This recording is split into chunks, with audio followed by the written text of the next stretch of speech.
सत्संगत जी, प्रेम से कहना धन्यकार जी। संतों महापुरुषों, कैसे हैं सभी? गुरु की कृपा से सभी कुशल मंगल होंगे। संतों महापुरुषों, ये जीवन हमको मिला है, बड़ा अनमोल है। इस जीवन का हमने पूरा पूरा लाभ उठाना है। कहते हैं मानुष जन्म आखिरी सीढ़ी, फिसल गया तो बारी गई। कि मनुष्य का जन्म 84 लाख योनियों भोगने के बाद एक बार इंसान को मिलता है।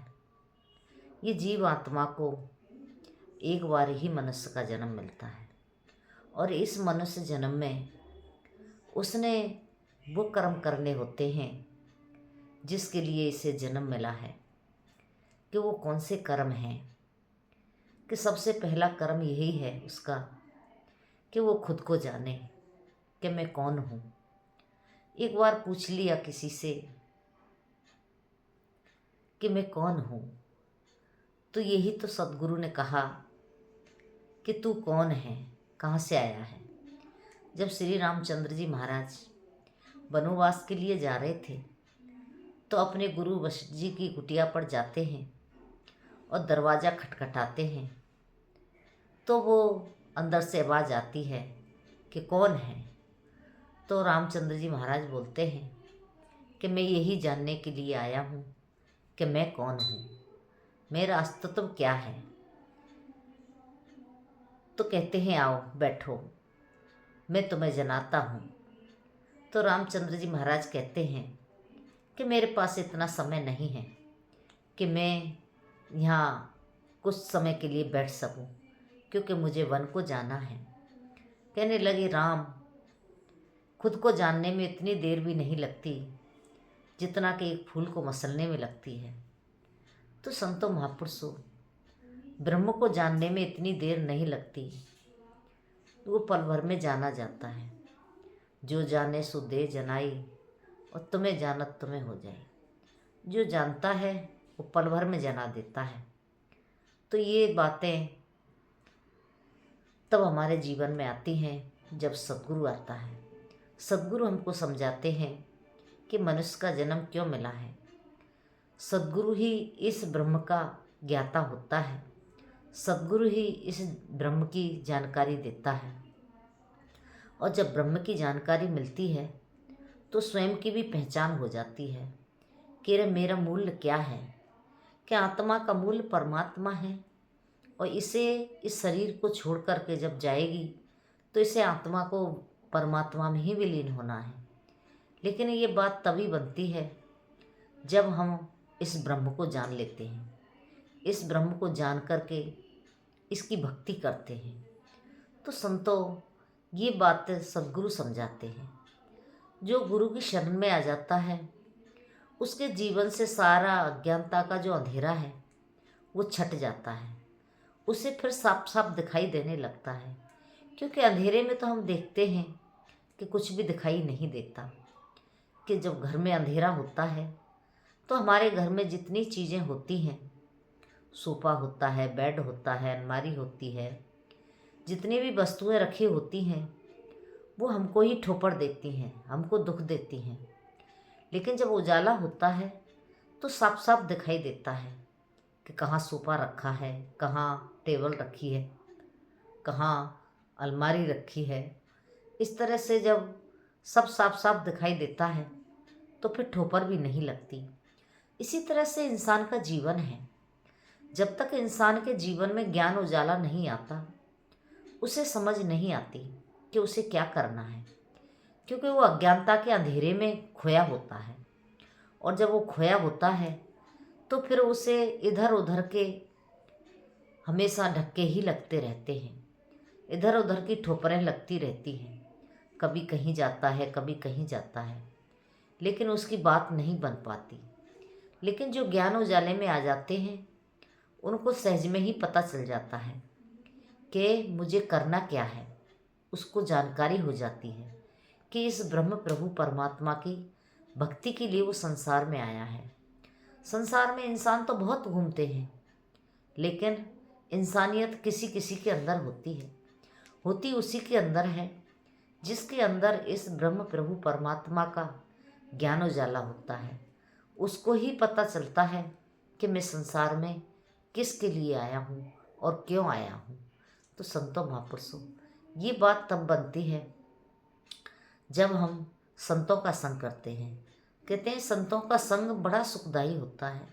जब हम संतों के साथ में रहते हैं तो हमको अनेक सुख सहज में ही प्राप्त हो जाते हैं। एक भजन में एक कड़ी भी आती है, दुख कलेश का संतो यहाँ कोई काम नहीं। कहते हैं जब संतों के साथ में रहते हैं तो दुख और कलेश का कोई वहाँ काम नहीं होता। दुख पीड़ा कलेश दूर होते हैं, वहाँ सिर्फ और सिर्फ खुशियाँ होती हैं। तो इसलिए महात्मा कहते हैं जहाँ खुशियाँ हैं हम वहीं क्यों न रहें, हम हमेशा संतों के साथ रहें। हमें वहाँ से खुशी प्राप्त होती है, हमको आनंद प्राप्त होता है। और संसार में इस आत्मा क्यों आई है, इंसान को क्या चाहिए, उसे सुख और सुकून चाहिए। लेकिन सुकून तो तभी मिलता है जब वो संतों के साथ रहता है। इसलिए महात्मा ज़्यादा से ज़्यादा संतों का साथ करते हैं, सत्संग में अपना समय व्यतीत करते हैं। वो दुनिया के काम को सिर्फ और सिर्फ इतना ही करते हैं जितना उनकी ज़रूरत होती है, उससे ज़्यादा वो नहीं करते। और ज़्यादा होता है तो वो प्रभु परमात्मा की अपनी कृपा होती है, लेकिन वो उतना ही करते हैं। तो उसमें ही ये सद्गुरु बरकत भी डालता है। कहते हैं हम जब सेवा करते हैं धन रूप से तो हमारे धन में बरकत होती है। कहीं से इकट्ठा धन तो मिलता नहीं कि कहीं से हमें सेवा की है तो कहीं से हमको धन मिल जाएगा, लेकिन हमारा जो धन है उसी में बरकत हो जाती है। 100 का काम 10 में हो जाता है। तो इसलिए इसमें बरकत पड़ जाती है, इसलिए सेवा करते हैं महात्मा। तो हमने बढ़ चढ़ के सेवा करनी होती है। एक बार किसी व्यक्ति से पूछा, एक बार किसी व्यक्ति ने पूछा कि मेरे जीवन में कितना अनाज है। तो भगवान ने कहा कि तुम्हारे जीवन में 3 बोरी अनाज है और 3 बोरी अनाज आपको थोड़ा थोड़ा करके मिलता रहेगा। लेकिन उस संत ने कहा कि नहीं, मुझे एक साथ ही दे दो। बोले एक साथ तुझे दे देंगे तो बाद में क्या खाएगा, बाद में तेरे लिए कहाँ से आएगा। कहने लगे बाद की चिंता मत करो, मेरा 3 बोरी अनाज मुझे अभी दे दो। तो उसने पूरा 3 बोरी अनाज प्राप्त कर लिया और प्राप्त करके फिर उसने ऐसा कर्म किया। कहते हैं जिस खेत होता है जिसमें बीज डाल देते हैं तो उसमें फसल होती है और फिर वो अनाज दूना हो जाता है। तो उसने वो कर्म किया। कहते हैं कि सतगुरु धरती धर्म है जो बीजे सो खाए।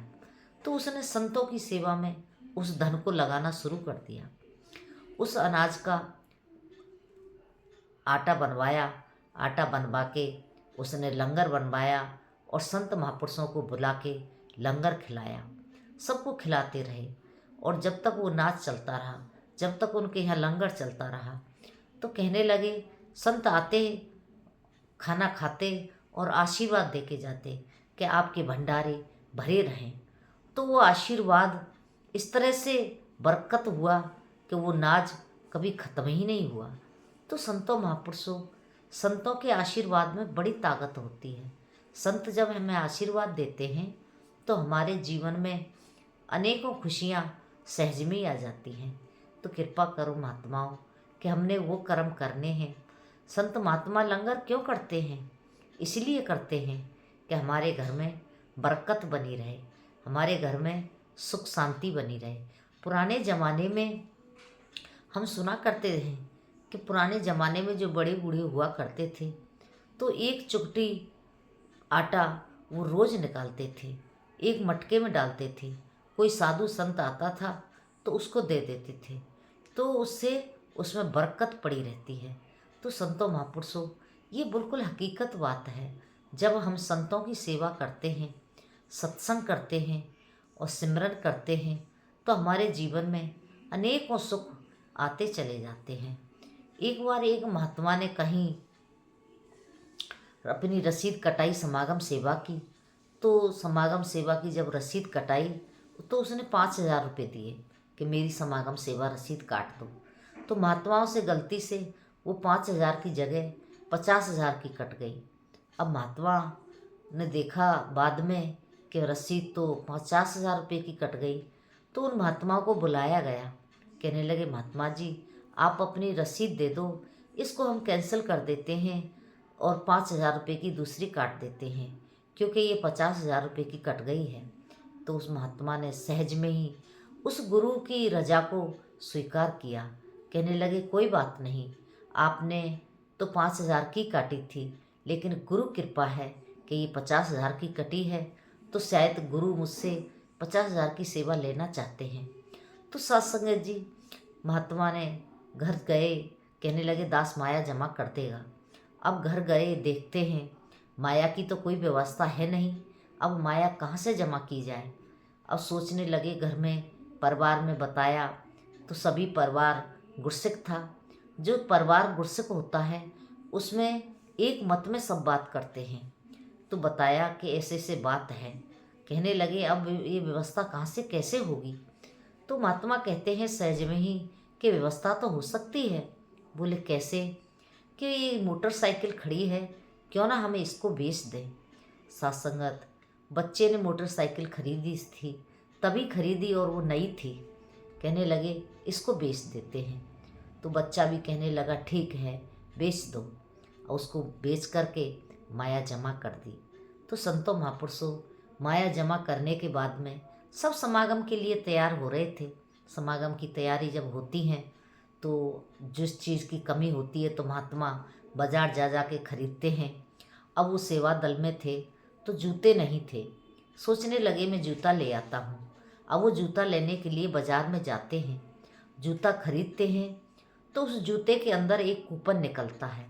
अब उस कूपन को देख कर के कहने लगे कि इसमें ये कूपन निकला है। तो दुकान वाला कहते हैं कि तो भाई आपकी तो इसमें एक कार निकली है।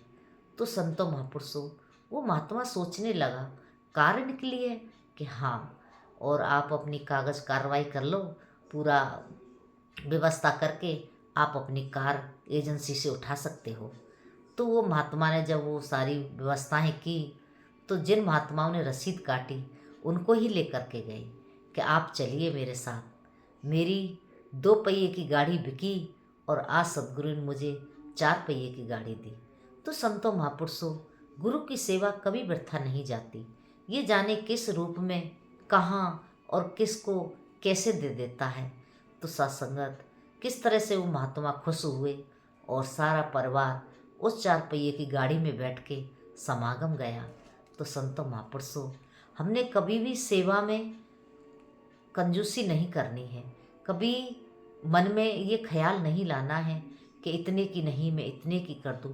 जितनी हमारी क्षमता है, जितना हमारा जेब में वजन है, जितनी हमारी औकात है, उससे हमने बढ़ चढ़ के ही सेवा करनी होती है। और जब हम सेवा करते हैं तो सद्गुरु खुश होता है। वैसे तो संतों महापुरुषों हमारे घरों में सद्गुरु ज्ञान के साथ ही सारे सुख दे देता है, क्योंकि वो सारे दुखों को दूर कर देते हैं। हमको 5 प्रण दे करके हमारी सारी दुविधाओं को दूर कर देते हैं, वो हमको सुखी कर देते हैं। लेकिन जब हम कर्म करते हैं तो फिर हमें उसके हिसाब से सद्गुरु फल देते हैं। ये निराकार हमको फल देता है, ये परमात्मा हमको फल देता है। कहते हैं जैसा बीज बोओगे फल वैसा ही लगेगा। तो संतों महापुरुषों जब हम सेवा सुमिरन सत्संग का बीज बोते हैं तो हमारे जीवन में भी अनेकों सुख अपने आप ही आते चले जाते हैं। तो दातार कृपा करे, रहमत करे कि हम भी बढ़ चढ़ के सद्गुरु की सेवा करते रहें और सेवा स्मरण सत्संग करके अपने जीवन को खुशहाल बनाते चले जाएं। और दासी इन्हीं शब्दों से आपसे क्षमा चाहती है। कहीं कोई शब्द गलत निकला हो, ऊंच नीचे हुई हो तो दासी को एक अनजान गुरसिक समझ के बख्श लेना, माफ़ कर देना। प्रेम से कहना, धन्यकार जी।